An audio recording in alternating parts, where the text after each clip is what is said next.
Hello and welcome to English for Everyone, where we practice real-life American English. Today we're going to learn the old meaning and the new meaning of a common phrasal verb. And we're going to learn some great vocabulary, so let's get started. The phrasal verb is ramble on. Let's talk about the old meaning. We see this song from the 70s by Led Zeppelin. It's a rock song and it's called Ramble On. It's one of my favorite songs. And it talks about a man who moves from town to town. He doesn't stay in one city for too long. He rambles on. That's the old meaning. Or this song, Ramblin' Man. It's about the same kind of guy. He moves from place to place. This is also a great song by Bob Seger. Check him out. Now let's talk about the new meaning of ramble on. If someone says you're rambling on, it means you're talking too much. You're just talking and talking, blah, blah, blah, blah, blah. You're rambling on. It's not a good thing. Example, I can say he rambles on. He rambles on about nothing. And I can say he rambles on and on. On and on and on and on. He rambles on and on about nothing. He just talks, blah, blah, blah, blah. Let's hear some examples. She's just rambling on like always. Here I am, rambling on, and you. I would often find myself on a soapbox rambling on and on about the injustices of the world. I'm rambling on and on. And then he just kept rambling on and on about how he was going to kill Sophie. Let's practice. Does he have a clear message or does he just ramble on and on about nothing?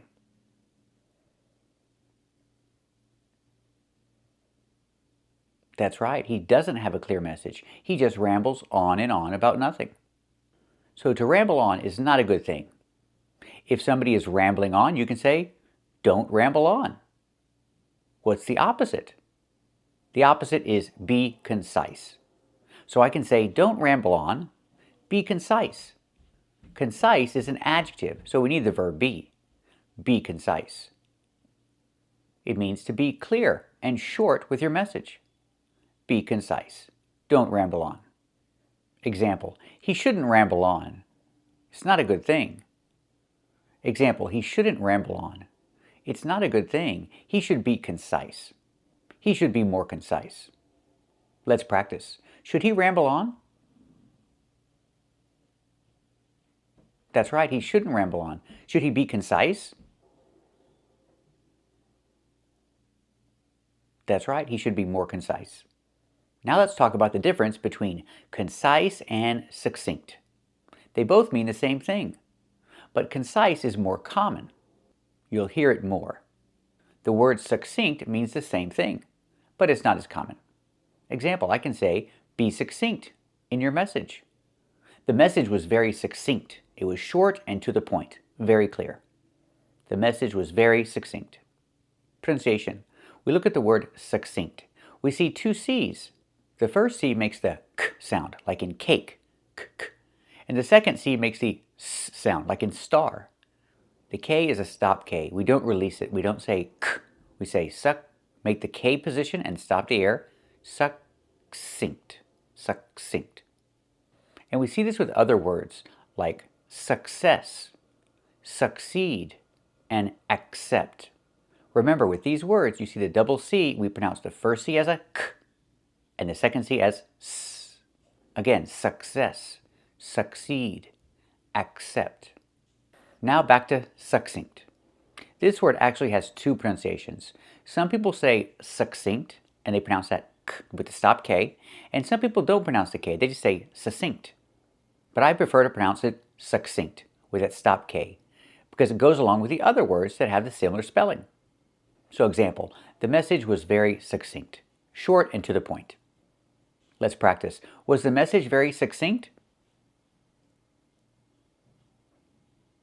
That's right, the message was very succinct. Now let's talk about that INC for the second syllable. Succinct. If you look in a dictionary, it'll say the I is pronounced I like this is, but it's not. When you see INC, we pronounce it just like when you see INK. It makes the E sound like green beans. Listen to the word. Succinct. It's not succinct, it's succinct. It's the E sound. So remember, when you see INC or INK, make that long E sound like green beans. Examples, succinct or ink. There's ink in the pen, not ink, but ink.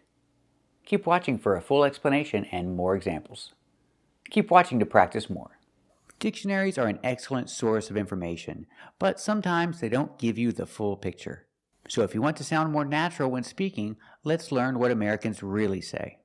Our first example is the pronunciation of words with the spelling ing and ink, like thing and think. The dictionary shows the word thin with the same pronunciation as thing and think, but they are different. Thin, thin, is a short I sound, thin, like this is thin. But with ing and ink, we use the long E sound, like green beans. Thing and think use the long E sound, not the short I. They're different. So when you see words like wing, sing, and bring, you see the combination of ing, you know it's a long E sound like green beans. Listen to the sound. Wing, sing, bring. That's a long E, not a short I. Now let's look at the combination of ink, like think. We use the long E sound, think. Other words, sink and link. You see ink, you make the long E sound, like green beans. Listen to the sound. Think, sink, link. It's the long E, not the short I. It's not think, it's think. E, think. And here's another difficult word. This is a name of a president. It's also the name of many cities and places. The dictionary shows it as a short I, the sound I, like thin.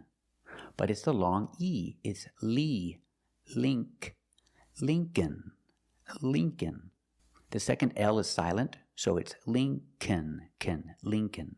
Remember, the first syllable is a long E like green beans. Lee, Lincoln. So remember, when you see ing, ink, and sometimes inc, it makes the long E sound, like thing, think, and Lincoln. Hi there. Welcome to English for Everyone. My name's Lisa. Today we're going to talk about how to pronounce the letter A before ng and nk. Let's get started. Usually, when we have the letter A between two consonants, we pronounce the letter A as a, like in hat and cat. But if the letter A is before ng or nk, we pronounce it as the long A, like in plane. For example, thanks. We use the long A. Thanks. Thank you. Sank. In the present sink, in the past sank. The Titanic sank.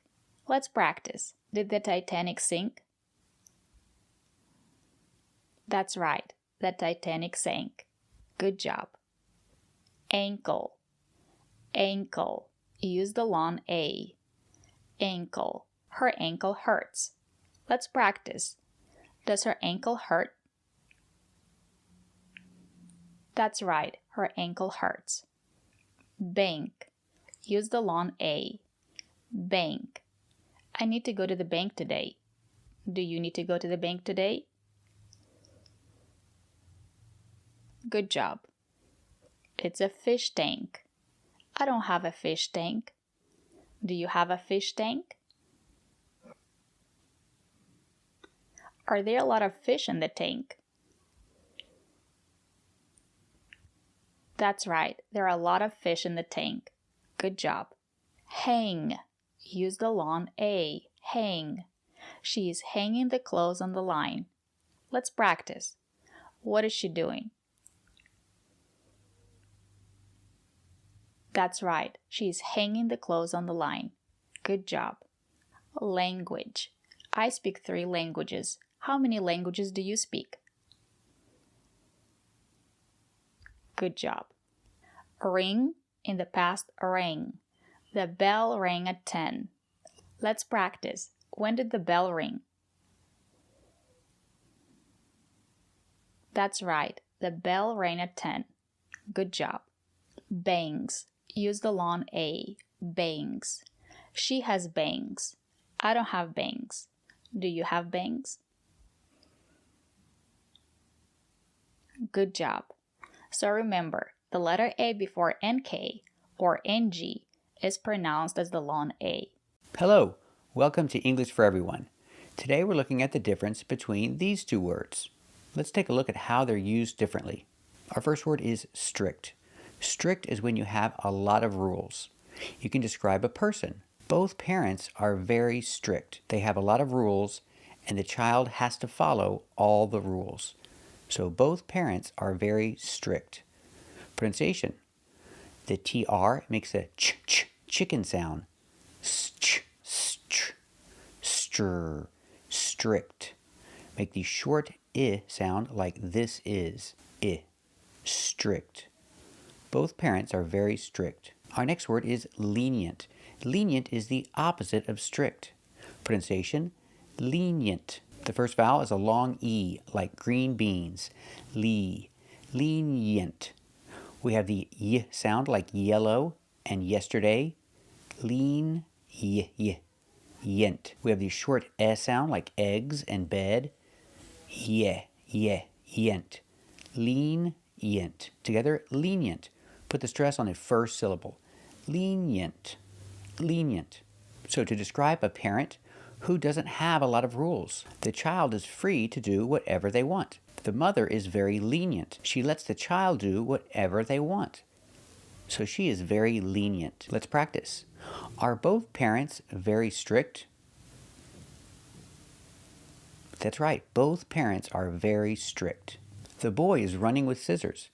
Is his mom very lenient? That's right. His mom is very lenient. She doesn't have a lot of rules. Let's practice. My father was very strict, but my mother was more lenient. What about you? Were your parents strict or lenient? Very good. Hello. Welcome to English for Everyone. Today we're going to practice with the correct pronunciation of this word. Let's get started. The pronunciation of this word is very confusing because if you look at the dictionary, you'll find two pronunciations. You'll see environment and environment, and we don't say either one. The N is silent. So for this word, we cannot trust the dictionaries. We say environment. Environment. The stress is on the second and fourth syllable. Environment. They lived on every landmass and in every imaginable environment. The first syllable is not stressed, so you hear n. The second syllable is stressed. Envire. We make the sound envire. It sounds like fire and tire. Envire. And the last one is ment. So the N is silent. You don't pronounce the N. Environment. Are open to the outside environment. Animal behavior can change in environments where humans are present. And how do we use this word? It's countable in some cases. Example, an environment. It's one, we say an environment. I want to work in an environment, use the preposition in. I want to work in an environment without stress. Or I can say, I want to work in a stress-free environment. Remember, it's countable, so we say a. I want to work in a stress-free environment. I want to work in an environment without stress. Or I can talk about work environment. I don't want to work in a hostile work environment. Again, it's one, so we say a hostile work environment. I don't want to work in a hostile work environment. He works in a hostile work environment. Let's practice. Does he work in a hostile work environment? That's right, he works in a hostile work environment. I want to work in a stress-free environment. What about you? Do you want to work in a stress-free environment?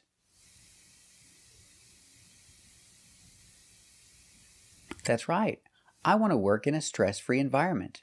Everybody wants to work in a stress-free environment. Or if I talk about the planet, then I say the environment. We use specific, the environment. Example, we need to protect the environment for the next generation. What do you think? Do we need to protect the environment for the next generation? That's right, we need to protect the environment for the next generation. So remember, pronunciation, environment. The N is silent.